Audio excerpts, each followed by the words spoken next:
Книгата на Псалмите, глава 59 и стихове от 1 до 17. Избави ме от неприятелите ми, Боже мой. Тури ме нависоко от ония, които се повдигат против мене. Избави ме от ония, които вършат беззаконие. И спаси ме от кръвопийци, защото, ето, причакват за да уловят душата ми. Силните се събират против мене, не за мое престъпление, Господи, нито за мой грях. Без да има в мене вина, тичат и се готвят. Събуди се да ме посрещнеш и виж. Ти, Господи Боже на силите, Боже Израилев, стани за да посетиш всичките народи, да не покажеш милост към никого от нечестивите престъпници. Села. Вечер се връщат, вият като кучета и обикалят града. Ето, те бълват думи с устата си, мечове има в устните им, понеже думат те, кой слуша, но ти, Господи, ще им се присмееш, ще се поругаеш на всички тия народи. О, сило моя, на тебе ще се надея, защото Бог ми е крепост. Милостивият мой Бог ще ме предвари, Бог ще ме удостои да видя повалянето на уния, които ме причакват. Да ги не убиеш, да не би да забравят това моите люде. Разпръсни ги със силата си и свали ги, Господи, защитниче наш. Поради греха на устата си, поради думите на устните си, нека бъдат уловени в гордостта си, също и поради клетвата и лъжата, що говорят. Довърши ги с гняв, довърши ги да ги няма вече и нека се научат, че Бог господарува в Якова и до краищата на земята.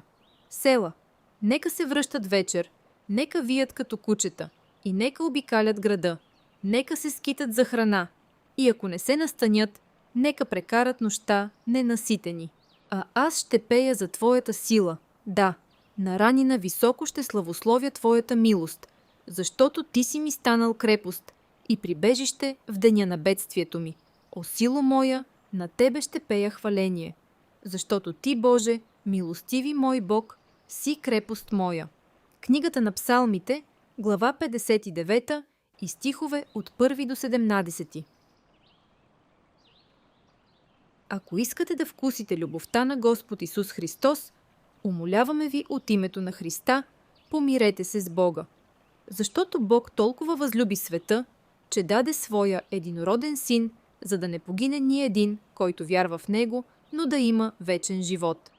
Месията щеше да пострада и да възкръсне от мъртвите на третия ден и в негово име щеше да се проповядва покаяние за прощение на греховете на всички народи. Днес, ако чуете гласа му, не закоравявайте сърцата си. Сега е благоприятното време, сега е денят на спасението. Господа, какво трябва да направя, за да се спася? Вярвай в Господа Иисуса Христа и ще се спасиш ти и домът ти. Ако изповядаш с устата си, че Иисус е Господ и повярваш в сърцето си, че Бог го е възкресил от мъртвите, ще се спасиш. Покайте се и всеки от вас нека се кръсти в името Иисуса Христа за прощение на греховете ви и ще приемете дара на Светия Дух. Няма спасение в никой друг, защото няма под небето друго име, дадено на човеците, чрез което да се спасим. Има един Бог и един ходатай между Бога и човеците, човекът Христос и Исус. Благодата на Господ Исус Христос, любовта на Бога и общението на Светия Дух да бъдат с всички вас. На единствения мъдър Бог, нашия Спасител, да бъде слава, чест, владичество и сила, сега и до вечни векове. Благодаря и амин. Агапао Ехо, свидетелства преодоляващи граници.